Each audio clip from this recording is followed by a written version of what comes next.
दोस्तों नमस्कार, मैं हूं मनीष सूद और जयसिंहपुर लाइव में आप सभी का स्वागत है। आप जुड़े हैं हमारे साथ ताकि आज का अपडेट हम आपके साथ शेयर कर पाएँ। कल कैबिनेट है और कैबिनेट में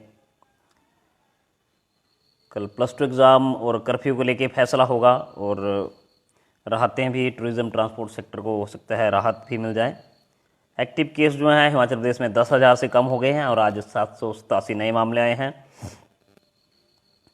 और इसके अलावा आज अभिनेत्री यामी गौतम हैं। हालांकि वो खुद को बिलासपुर की कहती हैं, लेकिन जयसिंहपुर से भी उनका कनेक्शन है और हम बताएंगे आपको कि क्या कनेक्शन है उनका। और आज EPTM भी थी और स्कूल खोलने के लिए क्या क्या सुझाव दिए अभिभावकों ने या टीचर्स ने, तो उस पर भी चर्चा होगी। साथ ही साथ बात करेंगे जयसिंहपुर से संबंधित भी कुछ चीज़ों की। और कल हमने आपको बताया था कि जैसे प्रशासन कह रहा है कि जिला प्रशासन ने कहा है कि हर पंचायत में टेस्ट होंगे, तो आज BDO लंबागांव की तरफ से क्या अपील की गई है वो आपको बताएंगे। और आज कांगड़ा केयर पोर्टल भी लॉन्च किया है DC कांगड़ा द्वारा, तो आप जुड़ जाएं। और अजय राणा जी और शरणदास चौधरी जी हलेड़ से, रहीना राणा, योगेंद्र पाल सतपाल जी, सम्मी भंडारी जी, विशाल पंचकर्ण जी, नीलम कुमार जी, कुलविंदर जस जी, मनजीत चौहान, मदन सैनी जी, राजू त्रिंडा जी, SK कटोच जी और सुदेश भाटिया जी, सुरेश पंचकर्ण जी, अनीता कुमारी, कल्याण चंद जी, राकेश गोस्वामी जी, मोहन जी, राजकुमार चौहान जी, रंजीत चौहान जी, सुमन गोमा जी, सिमरो जसरोटी जी। तो साथ ही साथ आप शेयर वाला बटन भी दबा दें ताकि जो आपके लोग फ्रेंड लिस्ट में हैं तो उनको भी जानकारी मिल पाए। सोहन सरोज जी और मनोज डोगरा जी, रमेश जी, अभी वो आवारा पशु हैं, ठीक बोल रहे हैं आप। 15 मई की डेट दी थी कि एक भी पशु नज़र नहीं आएगा, लेकिन बीच में कोरोना के मामले बढ़ गए और सरकार और प्रशासन का ध्यान उसी तरफ था, लेकिन ज़रूर होगा वो।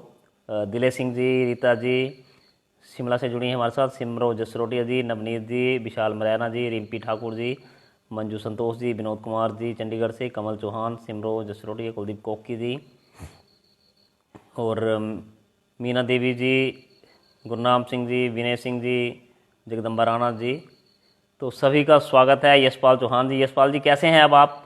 और संतोष चौधरी जी, प्रवीण डोगरा जी, जगदम्बा राणा जी, तो सतीश शर्मा जी और कल्याण चंद जी, सभी का स्वागत है। राजेंद्र धीमान जी भी। और सबसे पहले बात करेंगे हम कि आज आपको पता है कि जो अभिनेत्री हैं यामी गौतम, विक्की डॉनर फिल्म से वो फेमस हुई थी, तो आज उनकी शादी हो गई है और हिमाचल में हुई है।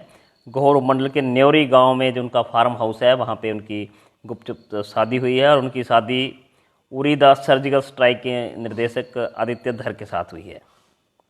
यामी गौतम ने खुद ट्विटर पर अपनी शादी की जानकारी दी है, लेकिन आपने पढ़ा होगा, जैसे खबरों में भी आता है कि यामी गौतम बिलासपुर से संबंध रखती हैं। अनिल कुमार जी भी जुड़े हैं हमारे साथ, उनका भी स्वागत है।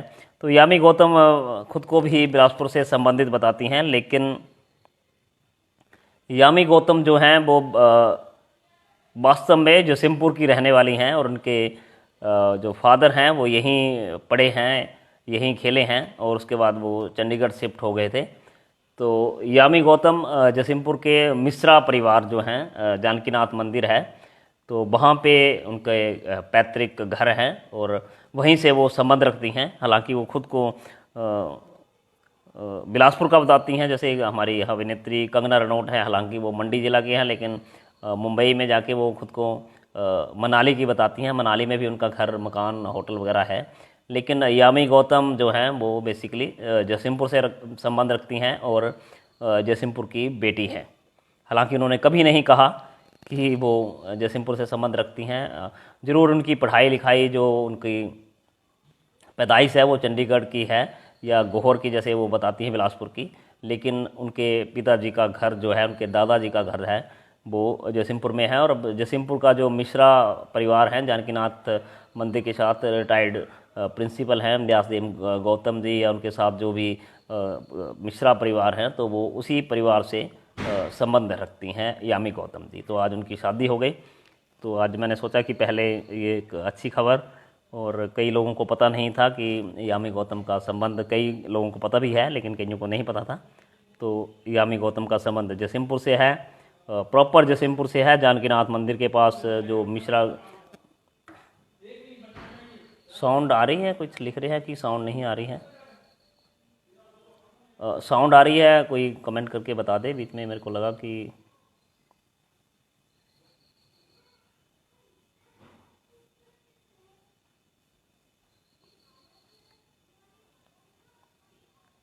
साउंड के लिए कोई अगर कमेंट करके बता दे तो फिर आगे अगली खबर पे हम जाते हैं। आ रही है, ठीक है, नीरज जी बता रहे हैं। तो अब दूसरी खबरों की ओर हम रुख करते हैं। और कल मैंने आपको बताया था कि जिला प्रशासन जो है वो, उसने आदेश जारी किए हैं कि हर पंचायत में जो है वो टेस्टिंग की जाएगी। और आज वीडियो जो लंबा गांव के हैं, निशांत तोमर जी हैं, एचएस अधिकारी हैं, तो उनकी तरफ से एक अपील जारी हुई है कि उन्होंने कहा है कि जो भी लोग सिम्प्टोमेटिक हैं या असिम्प्टोमेटिक हैं, लेकिन उनमें कोरोना जैसे कई बार असिम्प्टोमेटिक होता है आदमी, लेकिन उसकी कई बार स्मेल चली जाती है या उनका स्वाद चला जाता है, लेकिन बाकी लक्षण नहीं होते हैं माफ़ी चाहूँगा। तो वैसे लोग वो आगे आएँ और ख़ुद अपना टेस्ट करवाएं। और उन्होंने कहा है कि हर पंचायत में 100 लोगों के टेस्ट किए जाएंगे। और इसमें जो पंचायत प्रधान है, पंचायत सचिव हैं, उन्होंने एक टास्क फोर्स बनाई हुई है। तो आपके पंचायत घर में जो भी आपका संबंधित पंचायत घर है, वहाँ पे स्वास्थ्य विभाग की टीम आएगी और शेड्यूल आपको बता दिया जाएगा, और उस हिसाब से जो है वो कोरोना की टेस्टिंग होगी। और हर एक पंचायत में सरकार का, जिला प्रशासन का लक्ष्य है कि एक एक पंचायत में 100 कम से कम 100 लोगों की टेस्टिंग की जाए, और हर घर से एक एक व्यक्ति का जो है वो, एक व्यक्ति पर घर अगर कम से कम, ऐसा आदेशों में कहा गया है। आगे आगे पता नहीं किस तरह से इम्प्लीमेंट होते हैं, लेकिन उन्होंने वीडियो ने अपील की है कि जो भी लोग हैं जो सिम्प्टोमेटिक हैं, असिम्प्टोमेटिक हैं, वो अपना टेस्ट करवाएं, ताकि कोरोना की जो है वो जो वेव चल रही है, जो लेयर चल रही है, तो उसको पूरी तरह से हिमाचल प्रदेश में ख़त्म कर दिया जाए, जसीमपुर में ख़त्म कर दिया जाए, जिला कांगड़ा में ख़त्म कर दिया जाए। तो जो भी लोग हैं अपना टेस्ट ज़रूर करवाएं। जब पंचायत में आपकी वो टीम आती है स्वास्थ्य विभाग की, शेड्यूल बताया जाएगा आपको पंचायत के माध्यम से। और हम भी कोशिश करेंगे, हालांकि वो 4 जून डेट रखी हुई थी, लेकिन 1-2 दिनों के भीतर सारा शेड्यूल बन जाएगा। और जिस तरह से पंचायत से डिमांड आएगी, वहाँ पे जो है वो उस तरह से जो क्या नाम टेस्टिंग शुरू हो जाएगी। तो अब बात करेंगे कि कल कैबिनेट है, 5 जून है कल पर्यावरण दिवस भी है। तो कल जो है वो +2 एग्ज़ाम के लेकर फैसला होगा, और कर्फ्यू को लेके भी जो है वो ग्राउंड में कर्फ्यू को लेके भी कल कैबिनेट फैसला करेगी। और बाकी अन्य चीज़ों पे लेके भी कुछ राहत भी मिल सकती है टूरिज़्म या ट्रांसपोर्ट सेक्टर को। तो कल ही उस पर जो है वो फैसला आएगा और क्या क्या सरकार बोलती है। और इसके अलावा आज हम और चर्चा करेंगे। आज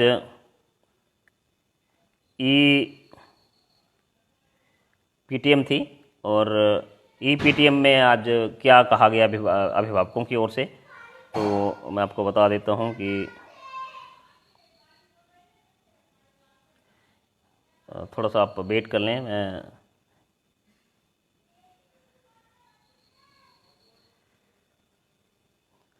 पैदल पुल की खबर भी, जी बिल्कुल। तो PTM थी आज। जो शिक्षा मंत्री हैं, उन्होंने अभिभावकों, टीचर्स के साथ जो है वो PTM में भाग लिया। और तो अभिभावकों की ओर से मांग रखी गई आज कि जब तक शिक्षकों की वैक्सीनेशन नहीं होती है, मतलब पूरी वैक्सीनेशन हो जाए, उसके बाद ही स्कूल खोले जाएं। शुक्रवार को सरकारी स्कूलों में पढ़ने वाले विद्यार्थियों के अभिभावकों के साथ शिक्षा मंत्री गोविंद ठाकुर ने PTM की करीब 500 शिक्षक, अभिभावक और विभागीय अधिकारी शामिल हुए। और अभिभावकों और शिक्षकों ने ग्रामीण क्षेत्रों में विद्यार्थियों की कम संख्या वाले स्कूलों को पहले चरण में खोलने की मांग की। शहरी क्षेत्र के स्कूलों को स्कूलों को हालात में और सुधार होने पर खोलने के सुझाव दिए हैं। 5 से 8 जून तक स्कूल स्तर पर ईपीटीएम होगी। 9 जून को ईपीटीएम के समापन के दौरान शिक्षा मंत्री सभी जिलों से आने वाले सुझावों और शिकायतों को लेकर जवाब देंगे। तो आज ये ईपीटीएम हुई और ये सुझाव आया अभिभावकों की तरफ से कि जब तक शिक्षकों की पूरी वैक्सीनेशन नहीं होती है तब तक स्कूल नहीं खुलने चाहिए। साथ ही एक सुझाव ये भी आया कि ग्रामीण क्षेत्र जहाँ पे स्टूडेंट कम होते हैं वहाँ पे स्कूल पहले फेज़ में खोले जाएं और शहरी क्षेत्र जहाँ पे स्टूडेंट की संख्या ज़्यादा होती है वहाँ थोड़ा हालात सुधरने पे खोला जाए। अब देखते हैं कि किस तरह से सरकार या फैसला लेती है। दोस्तों, ब्लैक फंगस भी लगातार कहर बरपा रहा है और आज आईजीएमसी में एक ब्लैक फंगस से पीड़ित महिला थी हमीरपुर जिला की। तो आज क्योंकि उसकी आंख में ब्लैक फंगस चला गया था और उसकी सर्जरी की करके उसकी जो लेफ़्ट आई है, बाईं आंख है, उसको निकाल दिया है और डॉक्टरों का कहना है कि ये फंगस महिला की आंख में अंदर तक फैल गया था। इसके बाद सर्जरी के दौरान महिला की बाईं आंख को निकाल दिया गया है और महिला अस्पताल में चिकित्सकों की निगरानी में है। और रोहड़ू से भी एक ब्लैक फंगस का मामला आया है। मरीज़ का नाक अंदर से सड़ चुका है। कई बार नाक से खून मिलने की शिकायत भी मरीज़ ने की है। इसके अलावा मरीज़ के तालू में भी छाले की शिकायत थी। ये मरीज़ डायबिटिक नहीं है और मरीज़ को कोविड भी नहीं था। तो आप देखिए, अब एक तरफ से कोरोना है और दूसरी तरफ से ब्लैक फंगस, और ब्लैक फंगस का तो इलाज ही बहुत महंगा है ये।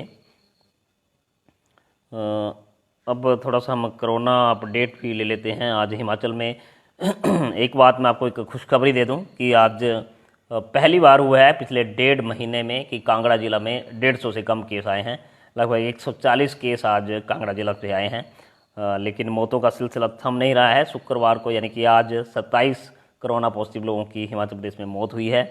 कांगड़ा जिला में 5 हैं, ऊना में 5 हैं, सिरमौर में 4, कुल्लू में 3, शिमला में 2, मंडी में 2, हमीरपुर में 2, बिलासपुर में 2, चंबा और सोलन में एक व्यक्ति ने दम तोड़ा है जो कि कोरोना पॉजिटिव थे।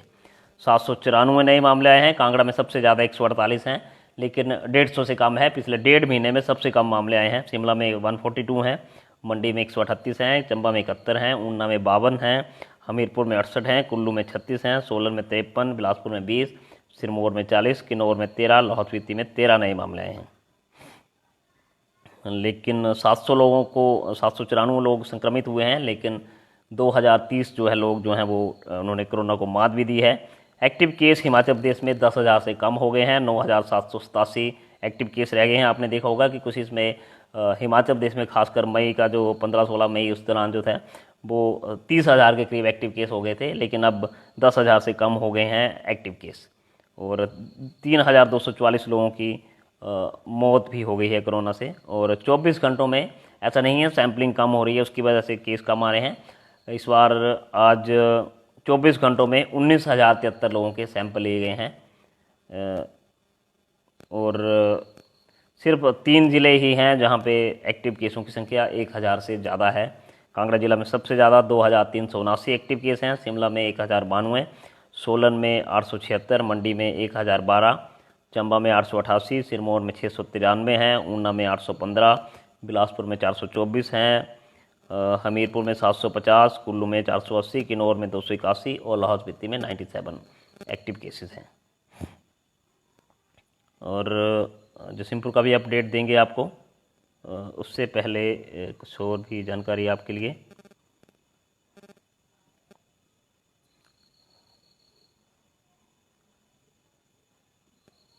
आज डीसी कांगड़ा ने एक कांगड़ा केयर पोर्टल भी लॉन्च किया है, वेबसाइट लॉन्च की है और इस वेबसाइट में आपको रियल टाइम में ये पता लग जाएगा कि कौन से हॉस्पिटल में बेड खाली है, जैसे वेंटिलेटर वाला है या ऑक्सीजन वाला बेड खाली है या कितना वहाँ पे ये है, तो उस पर पूरी जानकारी मिल जाएगी। ये कल से ये शायद वेबसाइट जो है वो लाइव हो जाएगी, उसमें रियल टाइम में पूरा पता लग जाएगा। और डीसी कांगड़ा का कहना था कि ये जो तीसरी वेव आएगी उसके लिए हम तैयारी कर रहे हैं और इस वेबसाइट पे पूरा पता लग पाएगा। और कोई व्यक्ति कोरोना पॉजिटिव है और उसमें कुछ ऐसे लक्षण हैं, उसको ऑक्सीजन की ज़रूरत है, तो अगर वो उस वेबसाइट पे या उस पे सिस्टम में अगर पोर्टल पे डालता है तो स्वास्थ्य विभाग को तुरंत पता लग जाएगा और उनको तुरंत जो है वो फिर उस तरह से उनका इलाज शुरू हो जाएगा। आज एक और बयान आया है स्वास्थ्य विभाग की तरफ से कि कोविड मरीजों को क्वारंटीन होने तथा सामाजिक भय और सामान्य जुकाम को हल्के में लेने के कारण स्वास्थ्य संस्थानों में पहुंचने में देरी की जा रही है। उन्होंने कहा कि कोमॉर्बिड मरीजों को डीसीसी तथा डीसीएचसी संस्थानों में दाखिल कर उनकी सघन निगरानी की जानी चाहिए तथा सांस लेने में तकलीफ या ऑक्सीजन का शिखर का पता लगाया जाना चाहिए। कोमॉर्बिड तथा वृद्ध मरीजों को नियमित रूप से अस्पताल जाने के बजाय ई संजीवनी ओपीडी के माध्यम से टेली परामर्श सेवाओं का उपयोग करना चाहिए। उन्होंने सभी लोगों से विशेषकर कोमॉर्बिड मरीजों से कोविड टीकाकरण के लिए आगे आने का आग्रह किया है। उन्होंने ये भी कहा कि होम आइसोलेशन में चल रहे कोविड-19 के मरीजों को नियमित फॉलोअप के लिए हिमाचल कोविड केयर ऐप पर पंजीकरण करवाना चाहिए ताकि उनकी नियमित निगरानी की जा सके। इससे मरीज की स्थिति बिगड़ने पर समय रहते उन्हें हायर इंस्टीट्यूट जो है अच्छे हॉस्पिटल है वहाँ पे रेफर करके जो है वो मृत्यु दर में कमी लाई जा सकती है। तो ये बात हो गई इसकी। और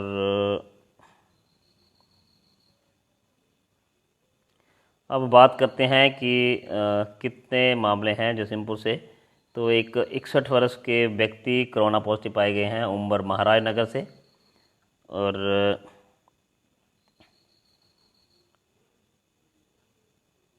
एक 64 वर्ष के व्यक्ति हैं विलेज झरेड़ पोस्ट ऑफिस जालग से।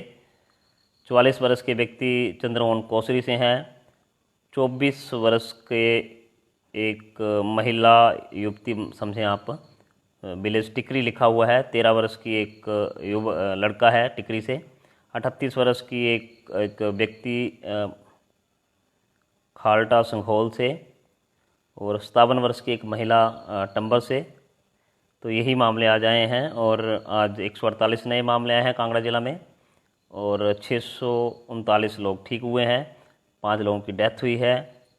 कांगड़ा जिला में अभी तक 44,268 जो हैं वो कन्फर्म केसेस हो चुके हैं। 40,914 जो हैं वो रिकवर हो चुके हैं। 2,379 जो हैं वो अभी एक्टिव केस हैं। तो दोस्तों आज इतना ही है। बाकी कल कैबिनेट है तो कल कैबिनेट के क्या डिसीजन होंगे तो उसमें हम आपको बताएंगे। और स्कूलों खोलने को लेकर आज ईपीटीएम हुई। बसेस को लेके भी शायद हो सकता है कल कैबिनेट में फैसला हो। तो कल देखेंगे और जो अपडेट होगा तो आपको बताएंगे। बाकी जो लोग बाद में जुड़े हैं, नरेश कुमार जी, रणवीर सिंह जी, अशोक कटोच जी बीजापुर से, राकेश कटोच जी बीजापुर से, अजय राणा, श्रीकांत पाल, मोनू कासला जी, अंजू बाला, अमन टंडन, रीना वशिष्ठ जी, अनु वर्मा, सुशील चाड़क जी, दीपक सोनी, रिंकू जी, अजय कुमार जी, कल लग जाएगा टंडन साहब कल पता। और मान सिंह राणा जी, अलका राणा, सुनीता भठारी, अनिल जग्गी और निशा डोगरा, रणवीर सिंह जी, सर मोलग और सरी जी। बिल्कुल मुझे पता है लेकिन कई बार सरी मोलग ही लिखा होता है, जो प्रेस नोट आता है हम उसी हिसाब से बताते हैं। और सुरजीत राणा जी और अजय धीमान जी, रणवीर सिंह जी, पूजा राणा, संजीव राजपूत जी, किरण धीमान जी, धीरज सूद जी, सुल्तान कटोच जी, अनुराधा जी, नीलू राणा, रणवीर सिंह, विजय गुलेरिया जी, विपिन कुमार जी, दिव्यांश मठारी, नरेंद्र कुमार जी, कुलभूषण जसरोटिया, शशि जसरोटिया, अखिल महाजन, राजपूत मनी राणा, रणवीर सिंह, अनूप शर्मा जी, राहुल कुमार जी, खरोटिया जी, संजीव कुमार जसरोटिया, भागीरथ शर्मा, अत्तरी कश्मीर, अश्विनी कुमार। चलिए जी अब आवाज़ आ जा रही है कटोच साहब। धन्यवाद, आप जुड़ते हैं रोज़, धन्यवाद। तो शेयर ज़रूर कर दें। और अनीता अग्रवाल जी भी जुड़ी हैं। और ध्यान रखिए, अपना ध्यान रखिए। आस पड़ोस में अगर कोई व्यक्ति, मैंने पहले भी कहा था कि कोरोना पॉजिटिव आया है तो ज़रूर उसको उनकी जो ज़रूरत ज़रूर पूछें ताकि उनको भी कोई परेशानी हो तो वो आपको बता पाएँ। क्योंकि अगर किसी घर में 2 लोग पति पत्नी हैं और दोनों पॉजिटिव आए हुए हैं तो उनको काफ़ी दिक्कत रहती है। क्योंकि घर में 2 व्यक्ति पॉजिटिव हो जाते हैं या कई बार ऐसा हो रहा है कि पूरा का पूरा परिवार ही पॉजिटिव हो रहा है। तो जो आस पड़ोस में लोग हैं या कोई अन्य लोग हैं जो समाज सेवक हैं, संस्थाएं हैं, तो उन लोगों का हाल पूछिए, उनकी ज़रूरत पूछिए, उनको कोई सामान की ज़रूरत है तो उनको उपलब्ध करवाइए, क्योंकि महामारी का वक्त है और अगर आप उनके काम आएंगे तो निश्चित रूप से उन्हें भी अच्छा लगेगा और आपको भी संतुष्टि होगी। आप लोग जुड़े, सुरेंद्र कटोच जी भी जुड़े हैं हमारे साथ, उनका भी स्वागत है, और राकेश धीमान जी भी, तो सोनू राजा जी तो जुड़ते हैं रोज़ ही। तो धन्यवाद सभी का, और रितु धीमान जी और सोहन सरोज जी, दोस्तों शेयर जरूर कर दें आप, संदीप सूद जी और सुरेंद्र कटोच जी। तो धन्यवाद आप सभी का, आप शेयर इसको ज़रूर करें ताकि जो लोग बाद में जुड़ते हैं उनके पास भी जानकारी मिल पाए। धन्यवाद। अमन जी, आपका भी धन्यवाद।